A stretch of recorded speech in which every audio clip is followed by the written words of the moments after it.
అభ్యర్థులకు సంబంధించి 9వ లిస్టును కూడా ప్రకటించారు. ఈ 9వ లిస్టులో కేవలం 3 పేర్లు. నెల్లూరు ఎంపీగా విజయసాయి రెడ్డి పేరుని, అదేవిధంగా మంగళగిరి ఎమ్మెల్యే అభ్యర్థిగా మురుగుడు లావణ్య, అదేవిధంగా ఐఏఎస్కు రాజీనామా చేసినటువంటి ఇంతియాజ్ను కర్నూలు ఇన్ఛార్జిగా అసెంబ్లీ నియోజకవర్గానికి నియమించారు. ఈ 3 కూడా కీలకమైనటువంటి నిర్ణయాల కిందే మనం భావించాల్సి ఉంటుంది.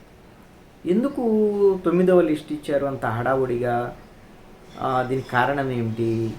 అది కూడా మంగళగిరిలో మళ్ళీ మార్పు చేయటం ఏమిటి? దీనికి కారణాలు ఏంటి అనేటువంటి దాని మీద రాజకీయ వర్గాలు కొంత ఆసక్తి ఉంటుంది. ప్రధానంగా నెల్లూరు జిల్లాలో వైఎస్ఆర్ కాంగ్రెస్ పార్టీకి కొంత ప్రతికూలమైనటువంటి పరిస్థితి ఎదురవుతుంది. దీన్ని వైఎస్ఆర్ కాంగ్రెస్ పార్టీ అధిగమించగలదా లేదనేటువంటిది మన భవిష్యత్తులో తేలేటువంటి అంశం.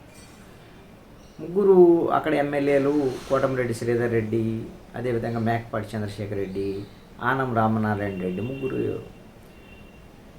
వైఎస్ఆర్ కాంగ్రెస్ పార్టీ నుంచి తెలుగుదేశానికి వెళ్ళారు. ఎమ్మెల్సీ ఎన్నికల్లో వాళ్ళు వ్యతిరేకంగా ఓటేస్తే వాళ్ళని సస్పెండ్ చేస్తే వాళ్ళు తెలుగుదేశంలో చేరారు. ఇప్పుడు వేమిరెడ్డి ప్రభాకర్ రెడ్డి రాజ్యసభ సభ్యులు, ఆయన కూడా తెలుగుదేశం పార్టీలో చేరారు. ఈ రోజున ఆయన తెలుగుదేశం పార్టీ తరఫున ఎంపీగా పోటీ చేయబోతున్నారు నెల్లూరు నుంచి అని చంద్రబాబు నాయుడు సమక్షంలో చేరారు.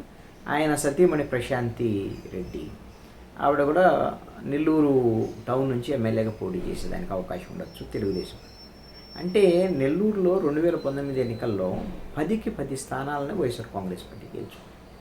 ఇప్పుడు వైఎస్ఆర్ కాంగ్రెస్ పార్టీ నుంచి కొంతమంది ఎమ్మెల్యేలు వెళ్ళటం, ఇప్పుడు రాజ్యసభ సభ్యులుగా ఉన్నటువంటి ఆయన టైం అయిపోయింది. తర్వాత ఆయన ఎంపీగా పోటీ చేయించాలనే ఆలోచనలో వైఎస్ఆర్ కాంగ్రెస్ పార్టీ ఉంది. కానీ ఆయన తన సతీమణికి కూడా టికెట్ ఇవ్వాలి సిటీలో, నెల్లూరు సిటీలో అని అడగటం ఇవన్నీ కాదు అనే దాని మీద అక్కడ ఒక ముస్లిం మైనారిటీకి సంబంధించినటువంటి అభ్యర్థికి జగన్మోహన్ రెడ్డి ప్రకటించడం, దాన్ని వ్యతిరేకించినటువంటి వేమిరెడ్డి ప్రభాకర్ రెడ్డి తెలుగుదేశం పార్టీలో.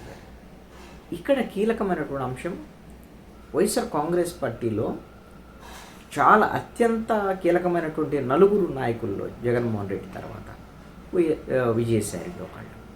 మొన్నటి వరకు ఆయన రాజ్యసభ సభ్యులుగా ఉన్నారు ప్రజెంట్. అయితే మంగళగిరి అసెంబ్లీ నియోజకవర్గానికి సంబంధించినటువంటి బాధ్యతలను కూడా చూస్తున్నారు ఓవరాల్ వ్యూ. అదేవిధంగా Narasaraopet parliament constituency, Guntur parliament ఇలాంటివి కూడా చూస్తున్నటువంటి పరిస్థితి. ఇప్పుడు వేమిరెడ్డి ప్రభాకర్ రెడ్డి తెలుగుదేశంలో చేరటము, నెల్లూరు జిల్లాలో ప్రతికూల పరిస్థితులు ఉంటుంది. దీంతో జగన్మోహన్ రెడ్డి నేరుగా విజయసాయి రెడ్డిని రంగంలోకి దించుతున్నారు. విజయసాయి రెడ్డిని ఎంపీగా పోటీ చేయించడం అంటే ఖచ్చితంగా మరి విజయసాయి రెడ్డి గట్టి పోటీ ఇచ్చేటువంటి నేతగానే మరి వైఎస్ఆర్ కాంగ్రెస్ పార్టీకి ఉన్నటువంటి పరిస్థితిలో మరి అసలు నెల్లూరు జిల్లా ఎటువైపు మొగ్గు చూపుతుంది ఏంటి అనేటువంటిది తేలాల్సినటువంటి అంశం. ఇక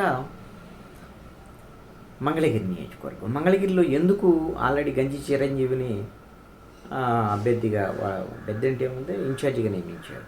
ఆ సమయంలో ఆళ్ళ రామకృష్ణారెడ్డి వెళ్ళిపోవటం, మళ్ళీ ఆళ్ళ రామకృష్ణారెడ్డి వచ్చి వైఎస్ఆర్ కాంగ్రెస్ పార్టీలో చేరడం. ఆళ్ళ రామకృష్ణారెడ్డి ఏమి గంజి చిరంజీవి అభ్యర్థిత్వాన్ని వ్యతిరేకిస్తున్నారని నేనైతే అనుకోవటం, నాకు తెలిసైతే అలాంటిది కాదు. ఎందుకు మార్చారు అని అంటే, ఎట్టి పరిస్థితుల్లో కూడా జగన్మోహన్ రెడ్డి ఈసారి మంగళగిరిలో మళ్ళీ నారా లోకేష్ను ఓడించాలనేటువంటి లక్ష్యంతో, అందుకు అనుగుణంగా పక్కా ప్రణాళికతో ముందుకెళ్తున్నారు. అందుకనే గంజి చిరంజీవి కన్నా కూడా మురుగుడు లావణ్య, మురుగుడు హనుమంతరావు మాజీ మంత్రి, కాంగ్రెస్ పార్టీలో మంత్రిగా చేశారు. మురుగుడు హనుమంతరావు కోడలు, అదేవిధంగా కాండ్రు కమల మాజీ ఎమ్మెల్యే వాళ్ళ కూతురు, ఈ 2 కుటుంబాలు పద్మశాలి సామాజిక వర్గంలో బలమైనటువంటి కుటుంబాలు. వీళ్ళిద్దరు కూడా వైఎస్ఆర్ కాంగ్రెస్ పార్టీలో ఉన్నారు, మురుగుడు హనుమంతరావు కానీ కాండ్రు కమల. కాబట్టి ఇప్పుడు కొత్త రక్తం యువకుల్ని ఇప్పుడు లావణ్య యాక్టివ్గా ఉండేదానికి అవకాశం ఉంటుంది పాలిటిక్స్లో. అందుకని ఇక్కడ ఒక యువతిని నారా లోకేష్ మీద పోటీ చేయించి నారా లోకేష్ని ఓడించాలి అనేటువంటి లక్ష్యంగా కనపడుతున్నటువంటిది. కొంత ఈ వ్యూహం ఫలించేటువంటి అవకాశమే ఉండొచ్చు అని నేను అనుకుంటున్నాను. గంజి చిరంజీవి కన్నా మురుగుడు లావణ్య అభ్యర్థిత్వం అనేటువంటిది కొంత మెరుగ్గానే ఉంటుంది, వైఎస్ఆర్ కాంగ్రెస్ పార్టీ కలిసి వచ్చేటువంటి అంశం అనేటువంటిది నేను అనుకుంటాను. ఇంతియాజ్ని ఆయన ఉద్యోగానికి రాజీనామా చేశారు, దాన్ని ప్రభుత్వం యాక్సెప్ట్ చేసింది. కర్నూలు ఆ ప్రాంతంలో ముస్లిమ్స్ అత్యధికంగా ఉంటారు కాబట్టి రాయలసీమలోనే ముస్లిమ్స్ సంబంధించినటువంటి కొన్ని ఓటింగ్ పర్సెంటేజ్ ఉంది. కాబట్టి ఇప్పుడైతే ఈ వైఎస్ఆర్ కాంగ్రెస్ పార్టీ 2024 ఎన్నికల్లో ముస్లిం మైనారిటీలకు వాళ్ళకి ఉండేటువంటి ఓటింగ్ పర్సెంటేజ్ కన్నా కూడా కొంత ఎక్కువగానే సీట్లు ఇస్తున్నటువంటి పరిస్థితి ఉంది. కొంచెం చదువుకున్నటువంటి వాడు మాజీ కృష్ణా జిల్లా, ఉమ్మడి కృష్ణా జిల్లా కలెక్టర్గా కూడా చేశారు.